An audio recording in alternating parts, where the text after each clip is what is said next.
Kris Knoblauch heads into year 3 as coach of the Edmonton Oilers with expectations as high as ever. He steadied the group and preached defensive accountability. Now it's about proving he can push the Oilers over the finish line.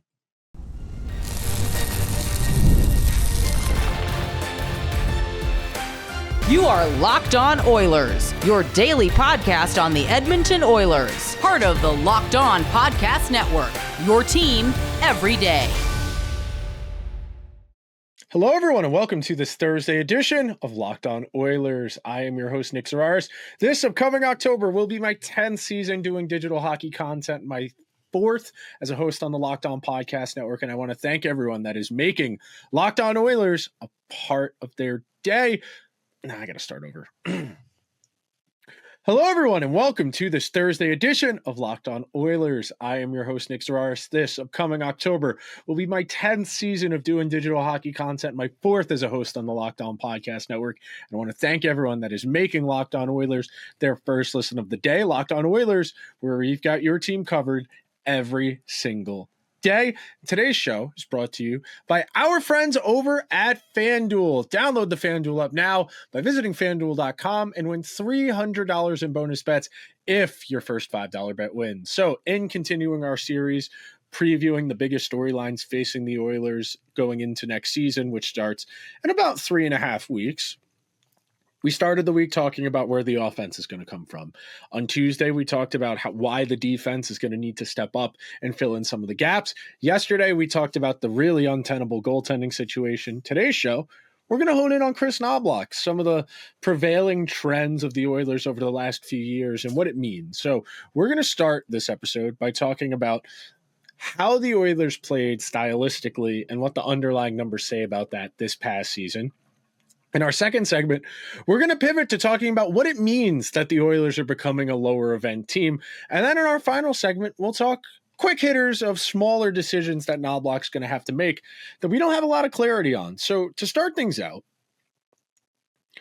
I want to preface a lot of this conversation by saying the impact of a coach in the NHL is probably the least of the 4 major North American sports. I would say it's on par with soccer, and I would argue it even less than a soccer manager. So much of hockey is instinctual, it is intuitive. Players operate within a system, they have principles they need to execute within said system. But by and large, a lot of what you're going to see out there on a given sequence or play is feel. It is reading what's in front of you. It is taking what's given to you. Whereas in some of the other sports, your coach can have a direct impact, more straightforward, especially in the play-to-play basics. You know, professional football, American football is very rigid. It's very structured, where every single person has a specific assignment and they need to get to a specific spot. Basketball, a good coach can read the feel of the game. They can make substitutions at the right time. They can use their timeouts at the right time. They can make adjustments in coverages, like who's following who, if we're going to play zone. Baseball, there's a lot of feel. There's a lot of intuitiveness. There's a lot more matchups to decide on. There are a lot more dead periods to allow for substitutions to try and find the most optimal matchup. And hockey, very similar to soccer, and I say this all the time, my everydayers have definitely heard it.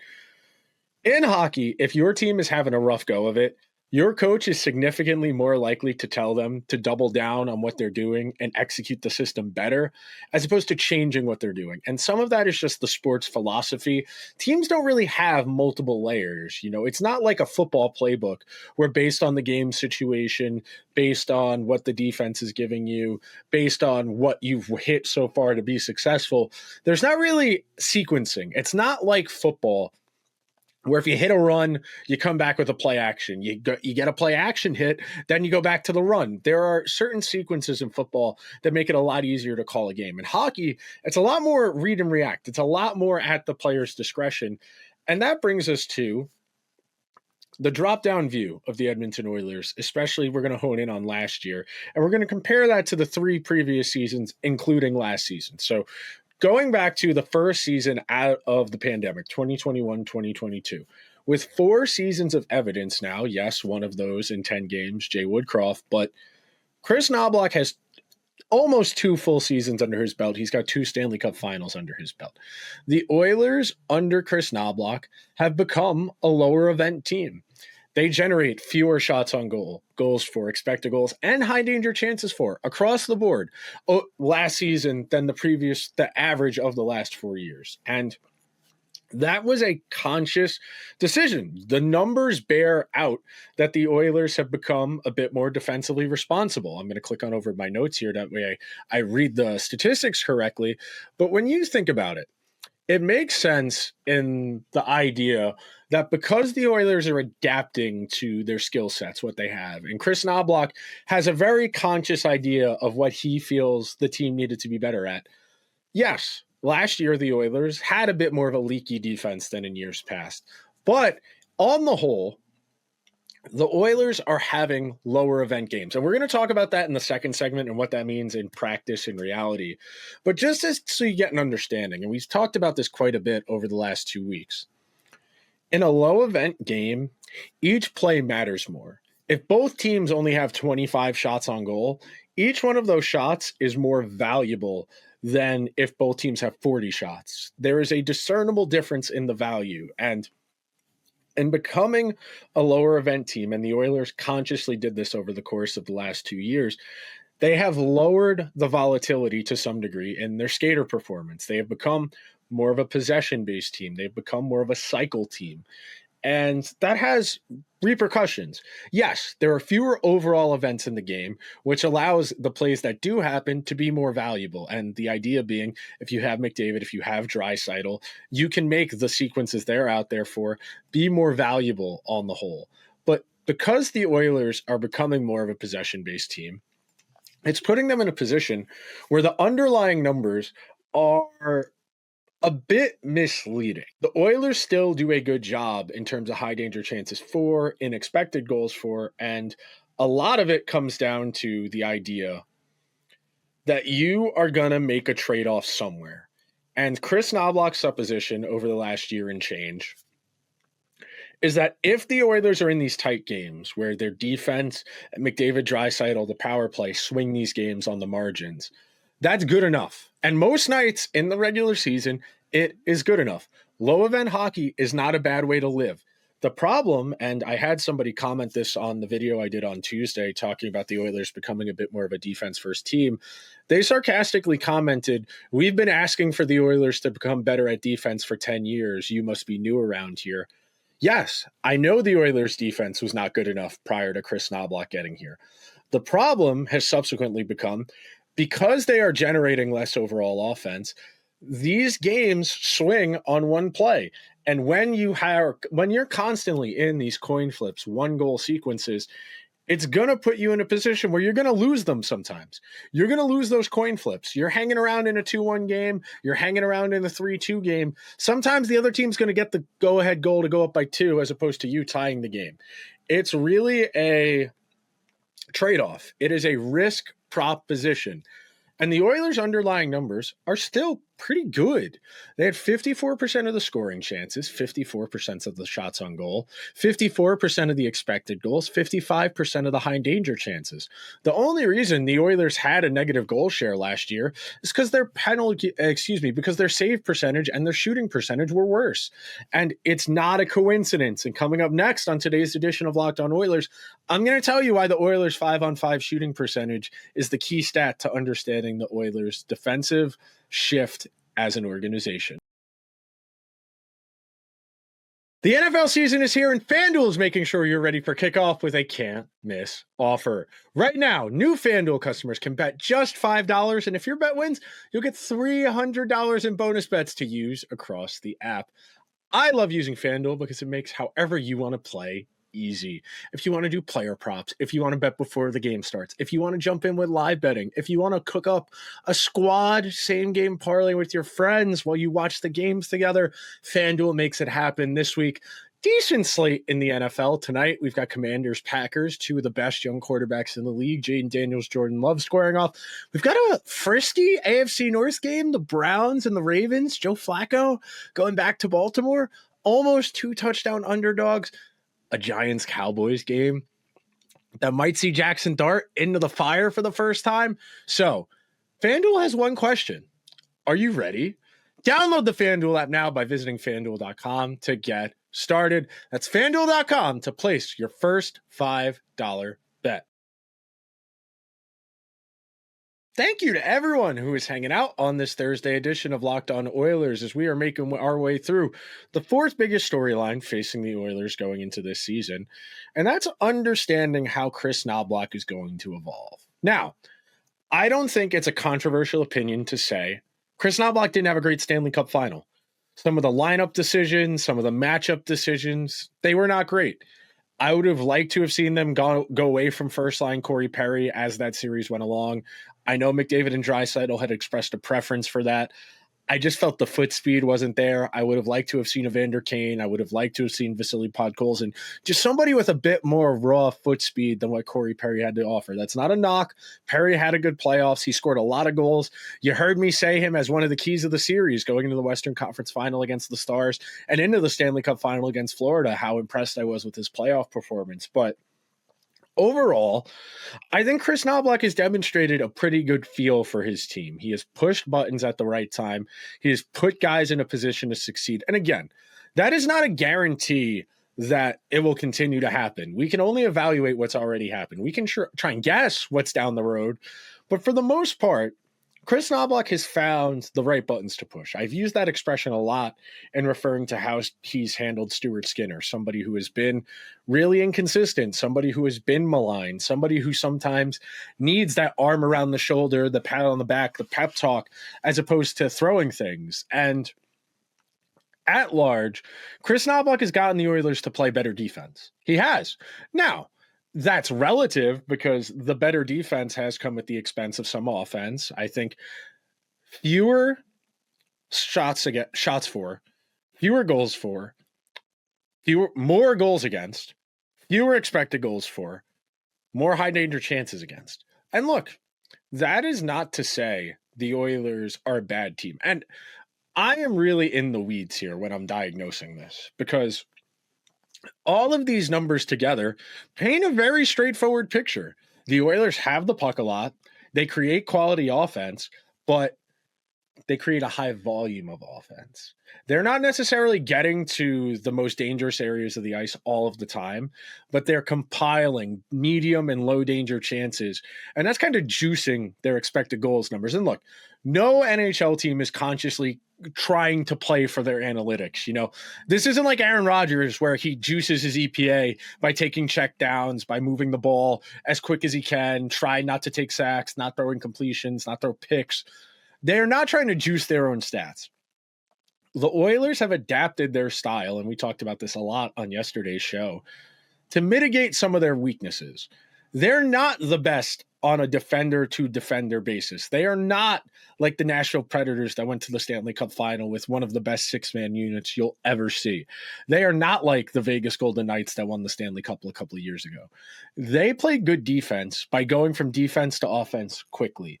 They play good defense by not playing defense at all. They play good defense by being situationally aware and taking advantage of those situations. I think there is something to be said for the idea that you have to make trade-offs somewhere. And in Kris Knoblauch's mind, and I understand how he came to this conclusion, he felt the Oilers were not going to be able to create offense at the same output they had the year prior. You lose Warren Fogle, you lose Dylan Holloway. I get it. I fundamentally get that you had to adjust your style because you lost foot speed. You lose foot speed, you lose some of your transition play. You lose that transition ability where you can carry the puck into the zone with speed. You have to dump it in more. And your non-McDavid Draisaitl shifts, and even in the Draisaitl shifts, where Podkolzin and Kapanen dump it in, go get it, that is not as efficient. Ideally, you are generating zone entries, carrying the puck in, maintaining possession, and trying to create disadvantageous plays. I say this all the time. This is my favorite thing to talk about is what is the goal of offense? It's to get the puck in the net. What is the best way to do that? It is to get defenders in conflict. Defenders have responsibilities based on where skaters are, based on where pucks are. Your goal as an attacking player is to make conflict. There's a few ways to do that. You can get a defender to break the structure overall. If you hold the puck at a certain point, someone's going to come out of the structure to start to pressure you. Or if you skate at somebody, you can create a void. You can draw a second player to you. In the case of Connor McDavid, you draw 3 players to you. That means there's only 2 guys on the rest of the ice for the other 4. There are ways to manipulate the defense to put guys in conflict. The way rules work within systems, if puck goes here, player goes there. Now, the other part of this, and something I want to talk about because I was very curious to see, when you are not getting the puck to as dangerous of areas, when you're settling for point shots, for lower danger shots, you're not going to draw as many penalties. And the numbers reflect that. Part of the reason the Oilers scored at a lower rate on the power play last year is they had fewer power play opportunities. Last year, the Oilers had 215 power plays the whole season. The year before, 243. The year before, 275. The year before that, 235. The average number of power plays the Oilers have had in a season over the last 4 years is 242. 27 fewer power play opportunities over the course of an entire season. And look, anecdotally, no. If the Oilers had gotten more power play opportunities, that does not necessarily mean they would have converted more. They would have had more opportunities to convert more. And that's the key here. When you are playing lower event hockey, there are fewer opportunities to draw penalties. Fewer opportunities to draw penalties, fewer power play chances. That makes each of the power play chances you do get more valuable, but it takes away some of the looming doom of playing the Oilers. The Oilers have one of the best 1 through 5s to run a power play of any team in the NHL. And I say that now, even with Ryan Nugent-Hopkins, a diminished version of himself, maybe Matthew Savoie gets in there, maybe Ike Howard gets in there. When Zach Hyman's healthy and you are running McDavid, Draisaitl, Zach Hyman, Evan Bouchard, and then whoever you want to put in that other spot, whether it's Nuge, Howard, Savoie, if you want to run something funky like Adam Henrique, or you want a net front guy and you say that's Podkolzin, okay. That unit needs to be top 10. And just straight up, the Oilers' math, especially with their reduced ability to score at 5-on-5, they're going to need their power play to bounce back if they want to maintain where they are, because the goal scoring has not been accounted for. The goals that were subtracted from the team last year have not been accounted for. You don't have Arvidsson's goal count. You don't have Corey Perry's goal count. You don't have Connor Brown's goal count. Sure, Evander Kane didn't play in the regular season, but you would have penciled him in for 15 goals this upcoming season, 20 goals.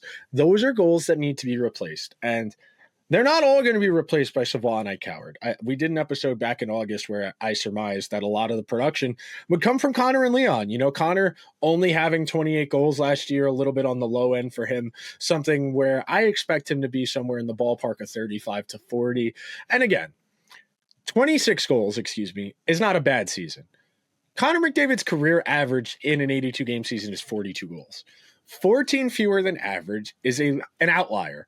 That tells you there's a capacity there to bounce back. But seeing that the Oilers are getting fewer power plays, that their shooting percentage has come down, that they are having fewer overall events in a given game, this all supports the idea that they are playing less dangerous offense, that they are trying to minimize the amount of action within a game, lower event, and in hopes of doing that, they think a few plays are going to swing the game. And when you have Connor, you have Leon, you have Evan Bouchard, you think you have a pretty good chance of being on the right side of those few plays that swing a game. I am not a big proponent of this philosophy. I understand how Kris Knoblauch got to this conclusion, especially with the personnel he had, but I am inclined to believe if the Oilers would like to get closer to where they want to be, if they want to get over the finish line, if they want to win the Stanley Cup, they are going to have to find some offense. And if that comes at the expense of some defense, if that means asking more of Stuart Skinner, and that's the other part of this that we'll talk about in our final segment, a lot of this mentality, a lot of the way they've played, I think at least, has been structured around the idea we can't ask Stu to do too much. And we talked about it yesterday. 2 fewer shots on goal per game, a little bit lower. I want to say like 0.1, 0.2 fewer expected goals against per game. The Oilers have become a defense-first cycle team. That has positives: less defensive opportunities, less goaltending responsibilities. It has negatives: fewer offensive chances, fewer power play chances, lower quality offense. And all of that together creates an environment where it's a little bit harder to score. And on the aggregate, over the course of an entire season, it's fine. But you get to a best of 7 playoff series where one goal, if you flip a coin 7 times, you're not going to always get 4 out of 3. Sometimes you're going to get 6 of 1. And I'm not saying the Oilers have lost coin flip Stanley Cup finals 2 years in a row. I think this past year, the Panthers definitely pulled away a little bit more. But the point stands. This is a team that is close, that has picked up a style to account for its talent. Now it's incumbent upon Kris Knoblauch to find a way to coax a little bit more offense out of this group and to get the best out of the guys he does have access to. We are going to take our second and final break on today's edition of Locked On Oilers. When we come back, I'm going to tell you the subplots within this, other decisions Kris Knoblauch's going to have to make this season that are going to define the Oilers for 2025. Most people can't name all their financial accounts or even what they're worth, whether it's 401ks, properties, or investments. And when you don't have the full picture, you can end up leaving money on the table. That's why there's Monarch Money. It's an all-in-one personal finance tool that brings your entire financial life together in one clean, easy-to-use interface on your laptop or phone. Monarch is built for people with easy lives. If you've put off organizing your finances, Monarch is for you. Monarch does all the heavy lifting. You can link your accounts in minutes, see clear data visualizations, get smart categorization of your spending, and finally feel in control of your money. And you will never, ever touch a spreadsheet. Something Monarch definitely put on my radar was the fact I wasn't the best about putting money aside, whether that was for my emergency fund or for a big purchase. But now Monarch gets me on track for my plans. Do not let financial opportunities slip through the cracks. Use code LOCKEDONNHL at monarchmoney.com in your web browser for half off your first year subscription. One more time, that's 50% off your first year at monarchmoney.com with code LOCKEDONNHL. Thank you to everyone who's hanging out on this Thursday edition of Locked On Oilers as we talk about the Kris Knoblauch of it all. And I said it at the top, and I want to reiterate it now as my preamble for our final segment. A hockey coach does not do a lot on a night-to-night basis. They are not in the material outcome of the game a lot of the time. Sometimes there are little things. You know, in a playoff series, you got to be on your toes. You got to play your matchups. You got to ride the hot hand until it's not. You can't stick with guys out of loyalty, and you got to make decisions that maybe aren't the easiest, and you'll have to revisit down the road. I think a good example of this was 2 years ago in the Stanley Cup final when Darnell Nurse got demoted. When the Oilers said, okay, we cannot play you as many minutes as you've been playing in the playoffs, you're not doing a good enough job. You could say the same thing of Cody Ceci, who came out of the lineup at one point in favor of Philip Broberg. You could say the same thing of Vincent Desharnais. In the regular season, it's a little different. You have to be patient. You can't have as quick of a hook. It's going to be very easy. There's going to be a game in October and November where the Oilers are losing 5-2, and we're going to be looking at each other and say, well, Stu's got to come out for the third. He cannot be in the net for the third period. They got a game, not tomorrow, but the day after. Give him a period, send him to the room, let him start getting mentally reset for the next time out there, because this is a team that is fragile in that respect. Kris Knoblauch has demonstrated a very good sense of people skills. This is someone who has pushed the right buttons at the right time, especially in the postseason. But he's going to have some awkward decisions to make this year. Can you play Matthew Savard or Ike Howard in your top 6? Yes. Who's coming out? Kapanen, Podkolzin, Nugent-Hopkins, Trent Frederick, Janmark? Okay. I'm good with that. Or the Oilers? If Adam Henrique plays as poorly as he did in the regular season last year, is he a fourth line center? Can he be healthy scratched making the money he is? If Darnell Nurse stinks it up for a little while, is he going to get demoted? Is Jake Wallman going to usurp him in the pecking order? Are they going to give Ty Emberson a leash to stick at the NHL level, even if that means Troy Stecher ends up on waivers? These are the questions Kris Knoblauch is going to have to figure out. What happens if they get a goalie? What happens if they trade for Mikey DiPietro? What happens if they bring in Georgiev or Ilya Samsonov? What happens if they trade for a prospect goalie? What happens if they trade for like an Alex Lyon goalie? How do you manage that? Do they just send Pickard down to the A and tell Knoblauch that this is your new Calvin Pickard? These are all things he has to consider. What happens if the new power play coach doesn't stick great? You got your power play coach poached by the Stars this summer. What does it look like if the power play starts out cold? And remember, last year at the start of the year, the special teams were a disaster. The power play was converting at like 11%. The penalty kill was conceding 50% of the time in October. There's a world where they get off to a bit of a rough start. How does Kris Knoblauch quell the tide? And I think something I regret not mentioning earlier that I do think is worth mentioning, this is going to end up falling on Kris Knoblauch. And now I'm not going to say that Kris Knoblauch is the reason the Oilers will or won't win the Stanley Cup this upcoming year, but it is so much easier if you're a general manager to change the coach than it is to change the players. And with the limited financial flexibility the Oilers have in terms of the salary cap, they're going to have some awkward decisions to make if they're not in a playoff spot and it's January, or if they go out in the first round or the second round. And look, I don't think you should have to win the Stanley Cup to keep your job. I think Kris Knoblauch has done a reasonably good job over the last 2 years. I think should the Oilers decide to move on after this year, if Stan Bowman wants a coach he's picking, I think there's a world where Kris Knoblauch gets hired relatively quickly by another organization based on the work he's done here. Now, I'm not calling for him to be fired. I don't think he should be fired. I think he's an upper echelon, an upper half of the coaches. There's 32. I think he's somewhere between probably like 12-7, 12-8. And that's good enough. You can win the Stanley Cup with that. Peter Laviolette won one of those. Barry Trotz won one of those. And Barry Trotz was a little bit better than 8. Barry Trotz is like 6 or 7. But you get what I'm saying here. You can get to a Stanley Cup final with a pretty good coach. You can win a Stanley Cup with just a pretty good coach. You put the right players in front of them, a coach is going to look a lot better. And that's one of the other undercurrents here. This is probably the least talented roster on paper Kris Knoblauch's had since becoming coach of the Oilers. Remember, he got the job in November of 2023. It took 2 games for them to lock in, and they went on the crazy heater, and they went to the Stanley Cup final, and then they went to the Stanley Cup final again. The evidence bears out that this is a pretty good coach. Now, the Oilers do have a lot of questions going into the season, especially as far as managing guys. Does Kris Knoblauch have the capacity to put aside his preconceived notions about younger players, offensively inclined players, to say, we need more offense. Even if it costs us a little defense, we have to make chances. We got to draw more power plays. We got to create more dangerous offense. This is all interconnected. And this is the value of going to look at those underlying numbers and trying to diagnose what changed year over year. Because you're generating fewer dangerous chances, teams don't need to take penalties to stop you from getting there. So with fewer power plays, your power play takes a slight step back, where even if you got more chances, maybe it bears out, maybe it doesn't, maybe you convert at a higher rate, maybe you convert at a worse rate.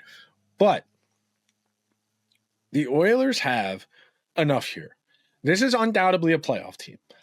I question if it's a Stanley Cup caliber team, but that is where a coach can help. A coach can close some of these margins, and not on a nightly basis. A great coach can channel that in a vibe. And I think the best example of why I think Kris Knoblauch is a good coach is the fact the Oilers played terrible hockey for the entire month of March and most of April. They played preseason B lineups for most of April. A lot of guys were injured, and they sat them out. And then when the playoffs came around, yes, it took them 2 games. I know they did not play well the 2 games in LA. Once they got going, they went on a heater. Once they figured it out, got their feet under them, they locked in, they figured it out. Kris Knoblauch can coax those out of this group every now and then. That's impressive. That's not easy to do, especially a team that's veteran-laden as this group. But that will do it for today's edition of Locked On Oilers. If you could be so kind, please take a second, subscribe to the show. Whether you're listening on an audio format, if you are on Apple or Spotify, a 5-star review helps out the show so much more than you think. If you're over on YouTube, hit the subscribe button. We're over 2,500 subs on YouTube now. Eternally grateful to anyone who's jumped on board in the year and change since I took over. And we're getting there, folks. 3 more weeks till the regular season. We are back to 5 days a week. Be sure to check out Locked On NHL and Locked On NHL Game Night. Today on Locked On NHL, Hunter Hodes and I are breaking down the top 10 defensemen in the NHL. Hint, Evan Bouchard's one of them. I'll talk to you guys tomorrow. Until then, let's go Oilers.